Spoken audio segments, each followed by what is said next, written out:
गुरुजी, मैंने भी आपके यहाँ से अष्टांग किया हुआ है। तो अष्टांग से मेरे रिलीफ तो मिला था।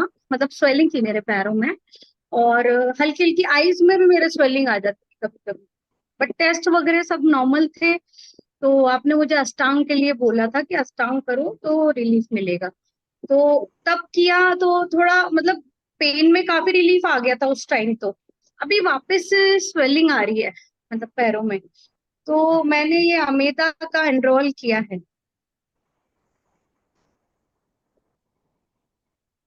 तो गुरुजी, मुझे क्या करना चाहिए? आप थोड़ा मुझे सजेस्ट करिए। आपकी आवाज यार, गुरुजी आपकी प्लीज वॉइस। अनम्यूट करिए, अनम्यूट करिए। स्वामी जी अनम्यूट करिए। मैं कह रहा हूँ कैमरा ऑन करोगे, देखूंगा तभी तो बता पाऊंगा। अच्छा ठीक है। प्रणाम गुरुजी। हाँ। प्रणाम। आप तो देखो, एक चीज है, पहले तो आपके अंदर कोई भी चीज ना आराम से फैल नहीं रही है शरीर के अंदर। और वो आपके नेचर में भी दिखाई देगा। किसी भी चीज में बहुत लंबे समय तक स्टे नहीं कर सकते आप। रेगुलर प्रैक्टिस एक तो करना चाहिए। दूसरा, चलो ठीक है, आप मेरा ज्वाइन कर सकते हैं क्योंकि आपकी बॉडी में अभी बहुत फैलाव चाहिए। ट्रांसपोर्टेशन फैक्टर बहुत वीक है आपके शरीर में। जी जी। तो ये कर, लेकिन एक चीज हमेशा याद रखो कि जब आप कोई चीज सीखते हैं ना, उसको आपको एक चैलेंज लेना चाहिए कि मुझे जी।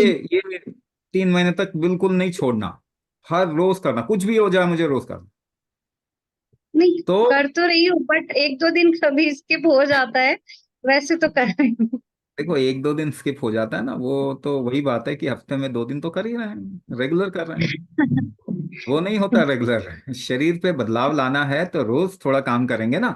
और क्या होगा कि जी अगर आप कुछ टाइम तक, इसलिए मैं कहता हूँ 6 महीने आप किसी एक प्रैक्टिस को पहले रेगुलर, तब आपको रियलाइज होगा। जिस दिन आप छोड़ोगे ना, तब आपको पता चलेगा, ओह आज तो मैं लो फील कर रही हूँ, एनर्जी इतना नहीं है।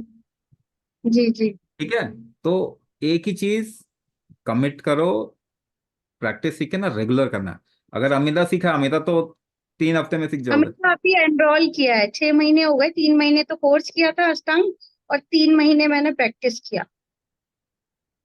हाँ अभी तो एनरोल किया है मेरा। हाँ तो फैट भी अमित मेरा बहुत ज्यादा बढ़ता है, जैसे हाथों में बहुत फैट हो जाता है, जिसमें कि मैं इतना खाती भी नहीं हूँ तो भी। इसी को कहते हैं व्यानक वायु कमजोर है, शरीर में चीजें फैल नहीं रही हैं ठीक से। जी जी। और है ना। टेस्ट में कुछ भी नहीं आता, डॉक्टर बोलते हैं कुछ भी नहीं है, टेस्ट इसका कोई नॉर्मल है टेस्ट सारे। इसका टेस्ट नहीं होता ना कोई। और पैरों इसका में कोई इतना टेस्ट नहीं। दर्द होता है, स्वेलिंग आ जाती है, स्वेलिंग आ हाँ, जाती है पैर। तो ठीक है, ये करो, मगर रोज करना है। 3 महीने सीखने के बाद 3 महीने छोड़ना नहीं। ठीक है। और ठीक है। इससे जैसे मेरे गॉल ब्लैडर में भी स्टोन है, और एक में यूट्राइन फाइब्रॉइड भी है। हाँ, ये वो दोनों दोनों ये प्रॉब्लम। दोनों का कारण भी वही है कि चीजें निकल नहीं रही ना, फैल नहीं रही हैं। तो अटक रही है जी कोई चीज। है ना। तो जी। ये ये भी चला जाएगा। आराम से देखो। आप, ये कुंभक ऐसी चीज है ना, आप किसी भी चीज, जैसे बताया अभी, इससे पहले बता रहे थे आर ए फैक्टर या फिर ऑटो इम्यून डिसऑर्डर। जी दुनिया जी। घूम के आ जाओ, ऑटो इम्यून डिसऑर्डर ठीक नहीं होता। जी बिल्कुल। मगर आपका शरीर ठीक कर लेता है।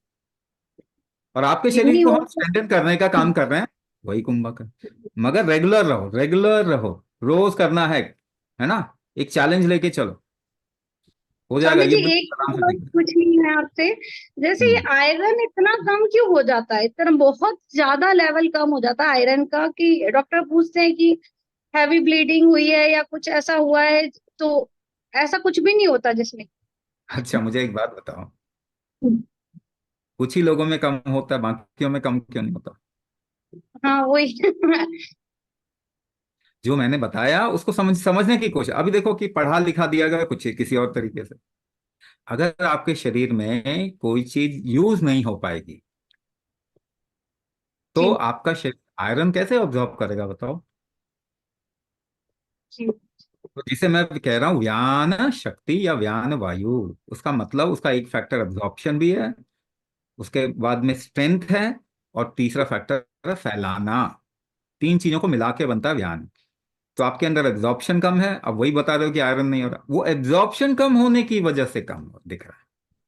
दूसरा, जी स्ट्रेंथ नहीं है, एनर्जी लेवल कम लगेंगे, इसलिए प्रोक्रेस्टिनेशन होता है ऐसे लोगों में, अभी करेंगे नहीं, थोड़ी देर बाद कर लेते हैं। ठीक है।